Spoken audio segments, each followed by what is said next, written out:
Your toddler with one outstretched arm through the window screaming, Moon! Moon! Moon! At the lights, like he had every night before that. It's these moments you can't burn because you're too polite to time.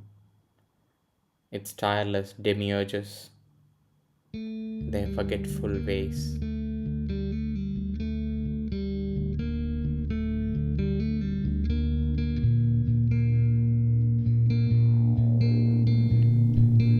Welcome, gentle listener. This episode features the poetry of Vivekanand Selvaraj. I first became interested in Vivek's work when I heard him read a very odd science fiction story at an event. But it turns out that that was rather a one-off, and he mostly writes poetry, which is equally intriguing. He's a prolific poet, despite being a father and working in the Indian Diplomatic Corps in Kuala Lumpur. At various times, Vivek has written and published in both English and Tamil, which we'll discuss later on. And he also has translated from English to Tamil, and from Chinese to Tamil, and from Tamil to English.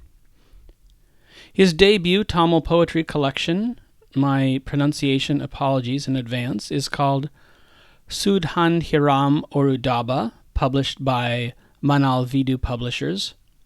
His debut English poetry collection is called CogVerse, published by Paperwall. You can also read his works in publications such as Bombay Literary Magazine, Nether Quarterly, Bengaluru Review, Sonic Boom, and Spittoon Literary Magazine, among others. The poems he will now share with us are collectively titled, Is This Water? That is, every poem is titled identically, but the poems are different from each other. They do share a thematic connection, especially with the notion of fatherhood. And I mentioned he's prolific. Vivek has written many more poems titled with this enigmatic question, Is this water? So this is just a selection of some that especially grab me. Let's listen to him read. Is this water? You do not know why you are angry. You are disgust, a sand speck on your tongue, an unquiet oasis in the night of your mind. Your company is righteousness, beating through the dark like a failing heart. It's the silences you can't hack with the buzz saw of your anger. Silhouettes tied to photo albums with multicolor ribbons, like that new moon night when you counted the yellow lights. All the way home, your toddler with one outstretched arm through the window screaming, Moon! Moon! Moon! At the lights, like he had every night before that. It's these moments you can't burn because you're too polite to time. It's tireless demiurges, their forgetful ways.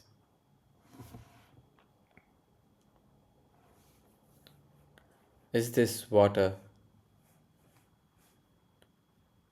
When the lights come on, you reach for the watch. 1944 hours, and it's still light.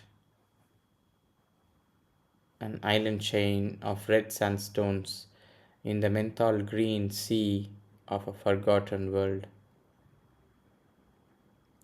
Where you grew up, patrons of that small town built for themselves white marble mausoleums around endlessly incandescent lamps.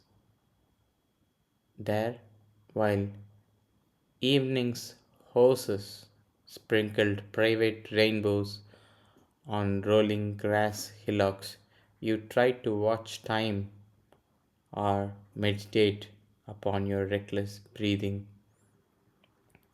Today, your toddler craves for the YouTube interface. Look at the moon. You point at the half bitten coin against the sky blue sky. It's the white of an osteoporotic femur in a border town clinic. Watermelon, he says, gesturing at the ancient malady. Watermelon, he repeats emphatically. Surely there must be a connection, one that you will never know.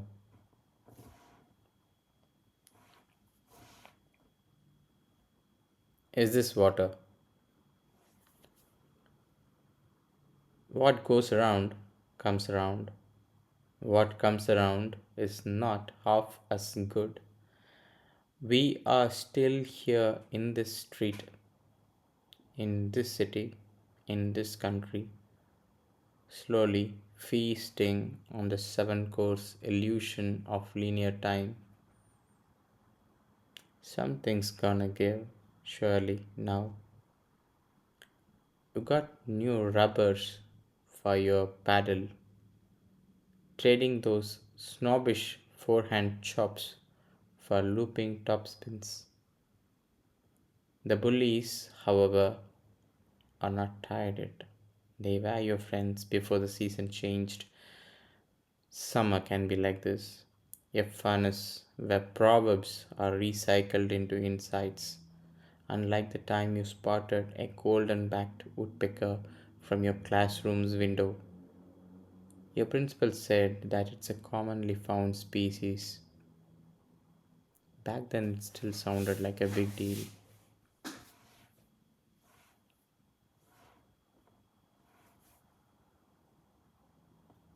Is this water?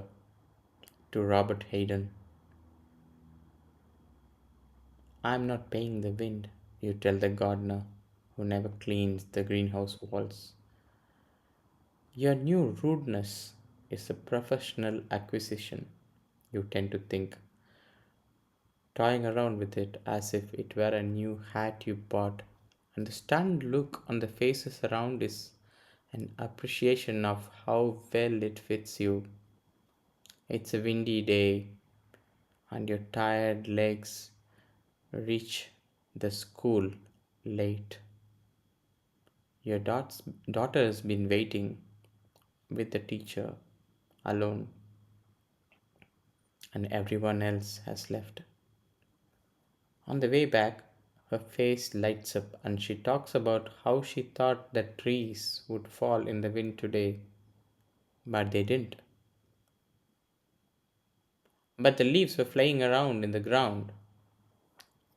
What sort of leaves, you ask her. Just normal leaves, she says. You are only thinking of love's offices, austere, lonely, rude. Is this water? And the winter isn't done yet. Yet the sun is out for a day or two, a rebel farmer evading the empire, its cold grasp. A naked day under the dying sun. It will be cold again tomorrow. The overcoats will be back on their creaky haunches. You await the moon tonight to cleave the bare branches. Spring, summer, autumn, winter, spring. Imagine the beast's silver feast slither down its lips onto the barren land. For a moment you think you are eight, running down the stairs, mother at the last step, gossiping away the lit night till you see the lizard on the railing and jump. 8 stitches on the chin and a split lip.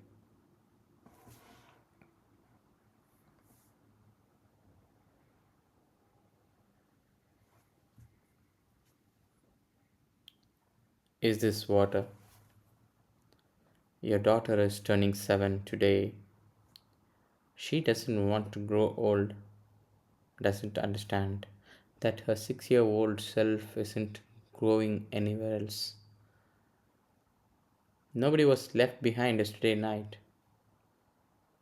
A half day off at work and a visit to the aquarium, the dolphin show. You always plan like your confidence is more than what its small town evenings settle for, like it can handle midday drizzles or lunching at an unfamiliar place. You order a dish you had yesterday to go with the new one. You are already feeling adventurous. Your daughter says she's feeling sleepy. You feel vindicated. You love watching the rain and staying indoors on a weekday.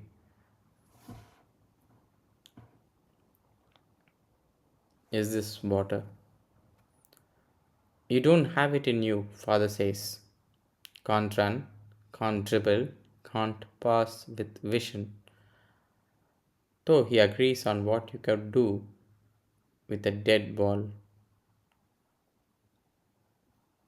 All these years later, you could still whiff the new leather of your first boot in that dingy little sports shop near Periyar bus stand. That's what aspiration smells like when mummified at takeoff. 20 years hence, now father of two. Your son kicks the ball like it's a generation skipping genetic disease. On Sundays, you play five-a-side games with the lads in the hood, and every time you see a prodigious dribble, you say aloud, but mostly to yourself, my dad used to do it much better. So all of these poems are called Is This Water? And I find this a very enigmatic and interesting thing. When I hear it, I think of how unstable water is. It can be liquid, solid, or gas. It can be it's clear. It's hard to depict in painting. The question could be some kind of philosophical or metaphysical quandary, maybe a metaphor for something. It could be quite mundane, like you see a puddle and is this water? It could be a mirage if one is in the desert. So, how do you mean it? Okay, so it didn't start in a very straightforward manner. It started with a poem I wrote I didn't read that out actually, but that when I wrote that, it was a poem about my first day in school, in secondary school, when I was in class 6. It was the first day, and this was a school I've been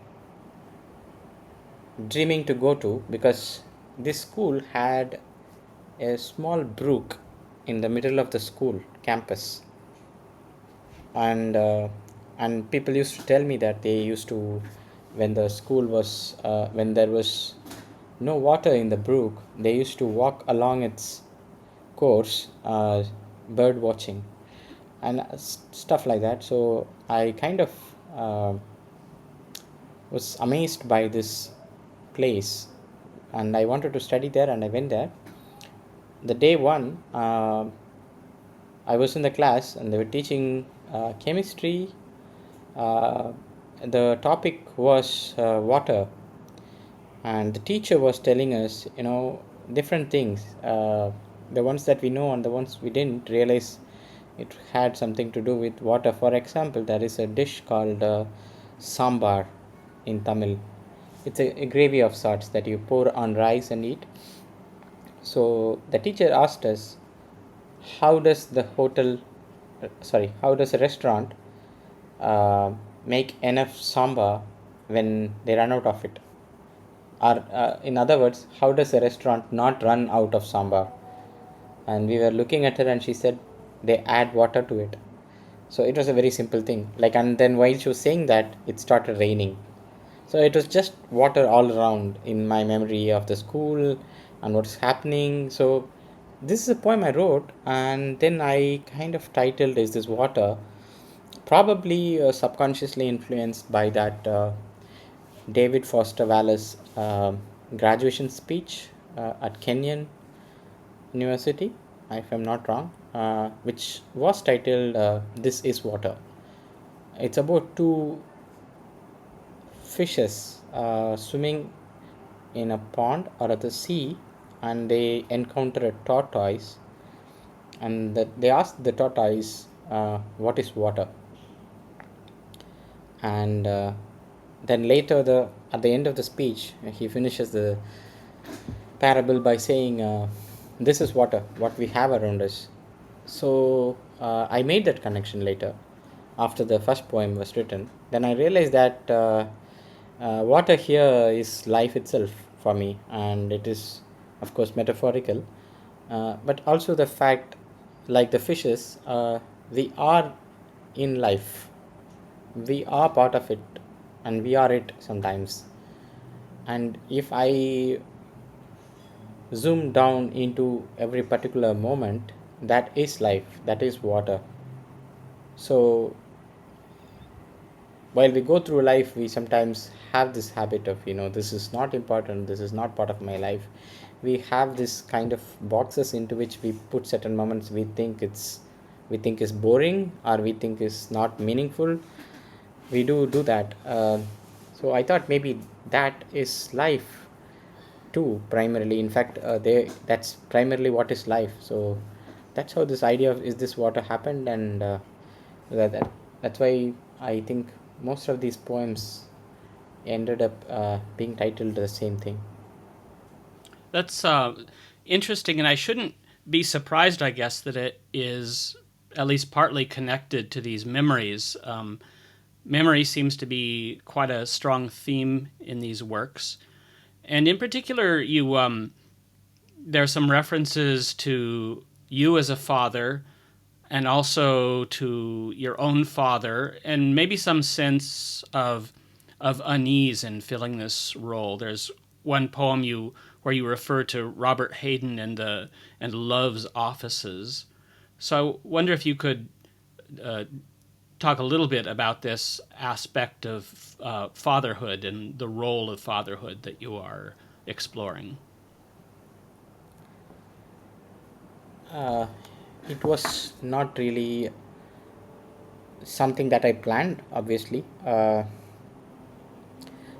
I think when I wrote these poems, uh, I both of my children were at a, I mean, they're still young, but my son was very small, and he's like 2 or something, and my daughter was 6, so she was discovering things around her.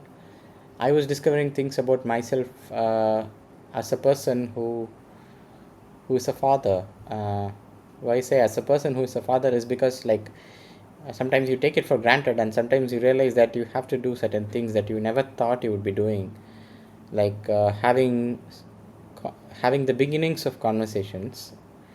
And with my son, I knew that I was sharing moments with him that only I would remember and he would not.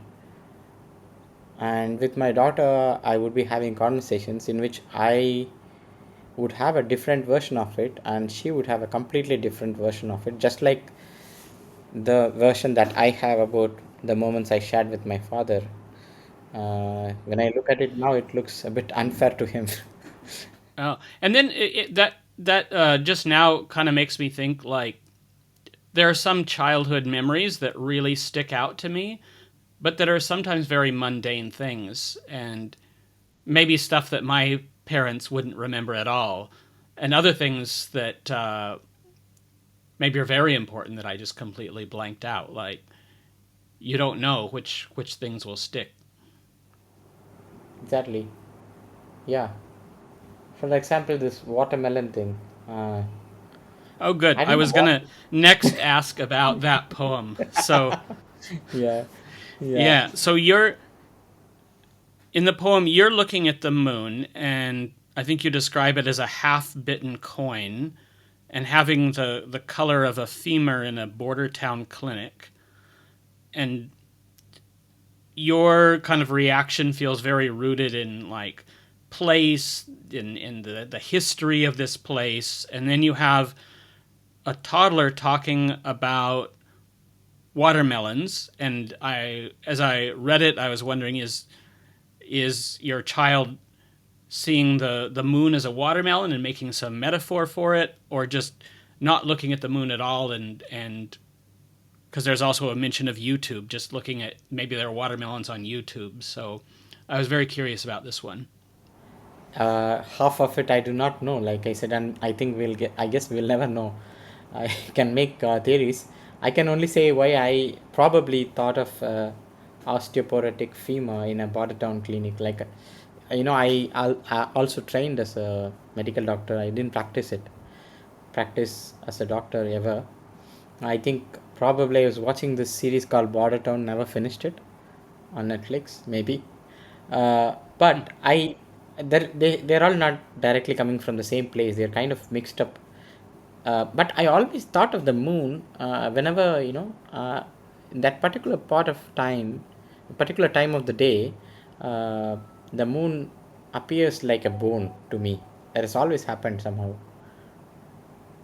And probably there is some Bolanio as well with the 2666 imagery about uh, dead people in the what was that called, Ciudad Juarez. I think it was actually Santa Teresa in the book.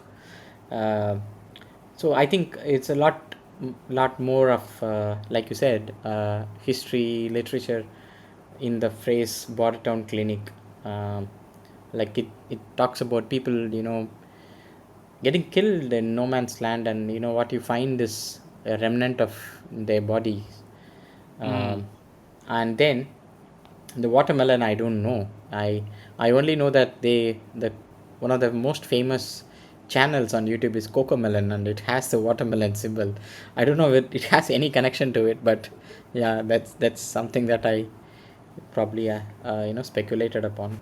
A few more lines, also dealing with like time and memory, that I'm curious, kind of either how you came to them or how you see them as functioning in the poems, or whatever else you would want to say about them.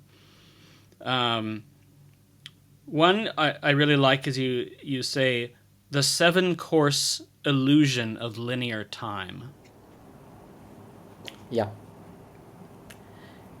I think actually when I read through this poem once again, for the purpose of recording, it it came as a strange surprise. I felt like I was closed out of it. Like, it's been some time since I wrote it. So I thought it was like half of it is already forgotten to me, like why exactly I wrote some of those lines. But then today I was reading it once again. I realized that I was basically trying to get a move on, and then it wasn't happening. So we are stuck in time most of the time, right? We're stuck in time, like that's why we are trying to find our escape routes through memories, which are actually a time machine in my Mm. mind. So, but sometimes whatever you do, uh, you're stuck. You're stuck, and it's like sitting at a formal dinner table or lunch, where it starts with all sorts of appetizers and stuff, and you know that we're not there for the main course yet, and after that you're going to have some more things as well, and they're going to have these chit chats, and you don't have any intention of going through this process in the same manner. You just want to finish your thing and leave, but you can't. And it is an illusion in my mind, a linear time, because while our body goes through linear time, our mind is not going through that linear time. I think it has got something to do with that particular line, and Mm. particularly this was written in the time of uh, peak COVID, when we were all going through this testing every day. I don't know whether you remember that. Yeah, that was a strange course, Yeah, a yeah, strange illusory course. Who knows? And then another kind of related line. Maybe you're getting at the same thing, or maybe a little bit different, but I enjoyed it. It's these moments you can't burn away because you're too polite to time. Its tireless demiurges, their forgetful ways. yeah. I think it's uh, very similar by different expressions, I guess. Uh, Mm-hmm. But going I through just that. liked the idea of the moments as demiurges.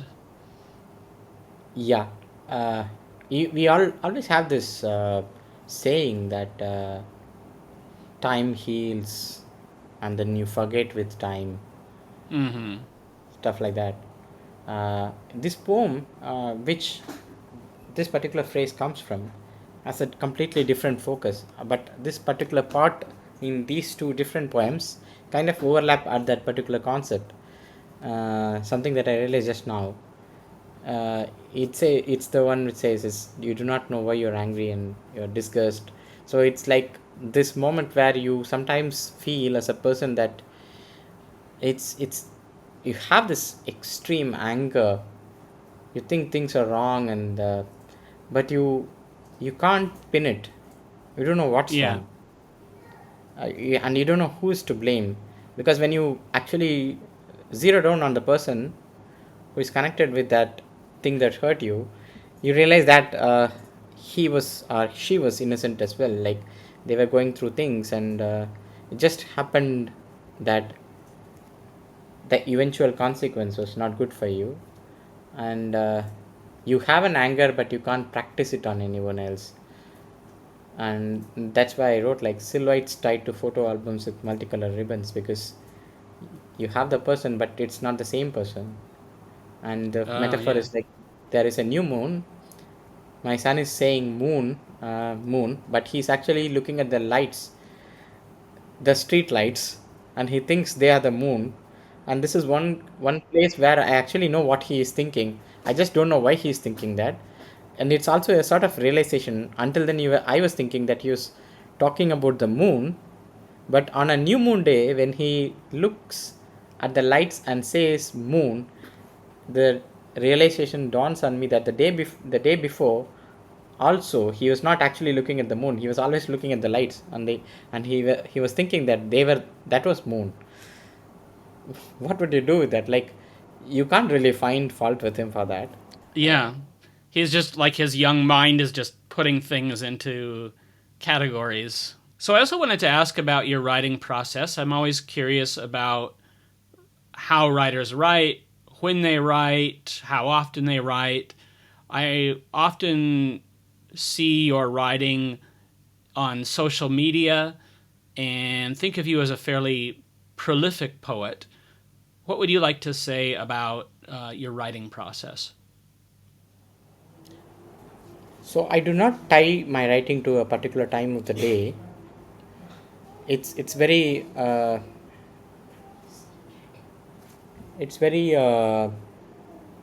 need based. Uh, so when I at the beginning of my writing, I won't say career. At the beginning, when I was beginning to write, I used to follow the image. I just used to kind of stalk the image, pursue it, and try to see where it takes me. Sometimes it was a bit too breathless. And later, as I grew up, mm, into different things, I stopped pursuing things like.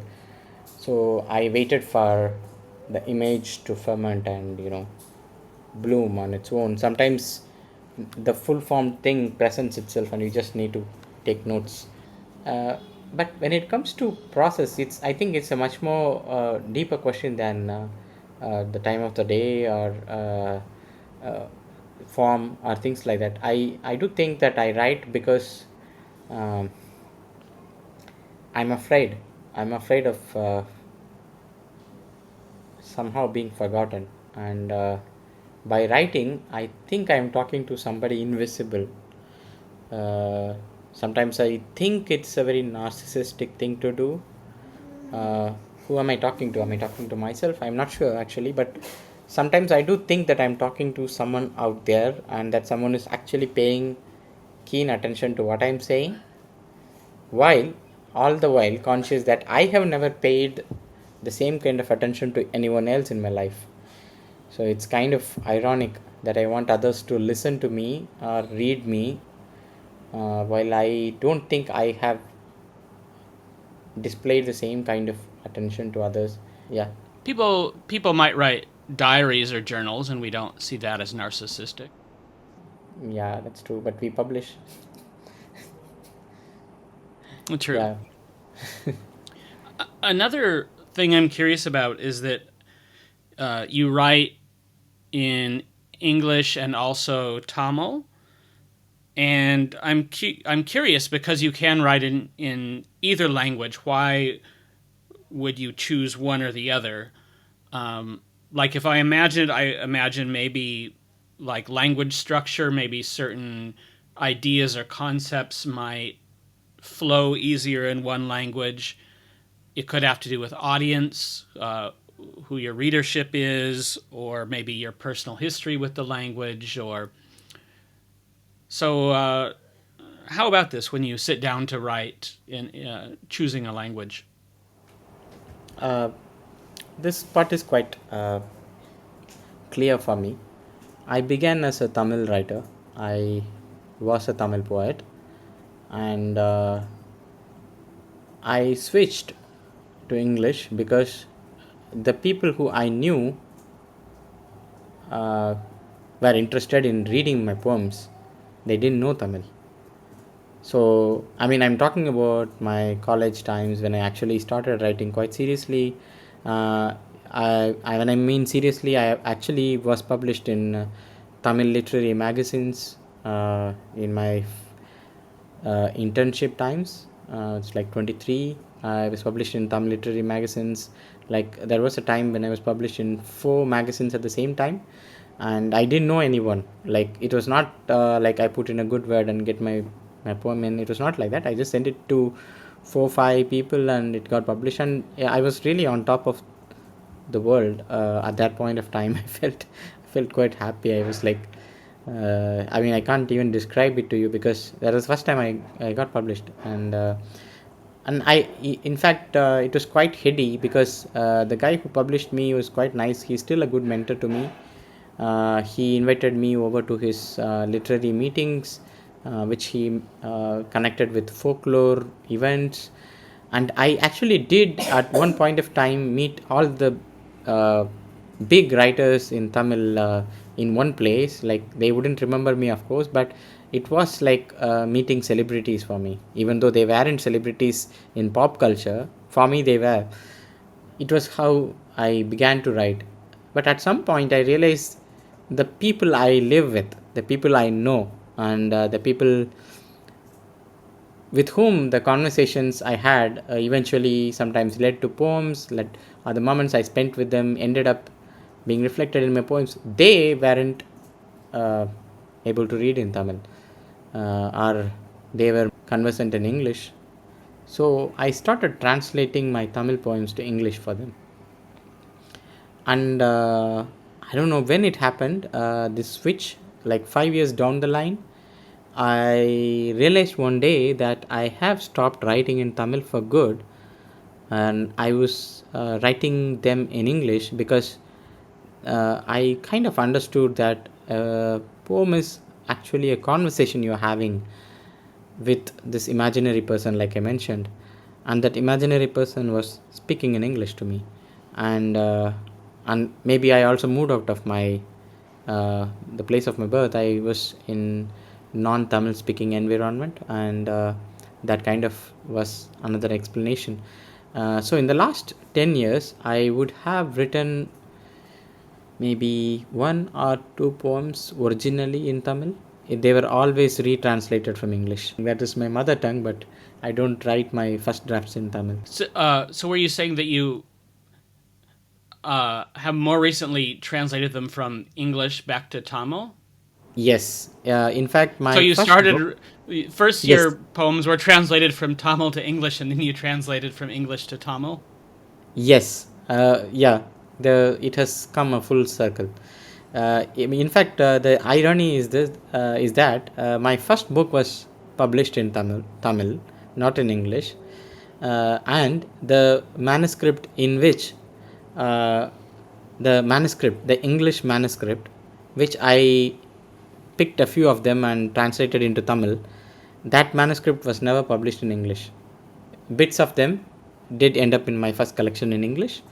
But my Tamil book uh, was all, I think every poem in that Tamil collection of mine was first written in English. Maybe one or two which was written like 10-15 years back. One or two of them made their way into it, but 99% of my poems in my Tamil book, which was actually published first, was written in English and retranslated to Tamil. And that manuscript does not exist in English. It's a different book. All right. Well, I think this may be a good stopping point. Right. So, Vivek, thank you very much. Thank you so much, Deva. It's been really nice talking to you, and it's like we are outside time and place, because one of these conversations we had in a coffee shop in Beijing very long time back, maybe not that long back, Yeah, I but remember yeah, that. I remember that conversation, I think. Yeah. yeah, and it looks like we are kind of continuing the conversation in a different place, but it's also a continuation. Yeah, it feels good.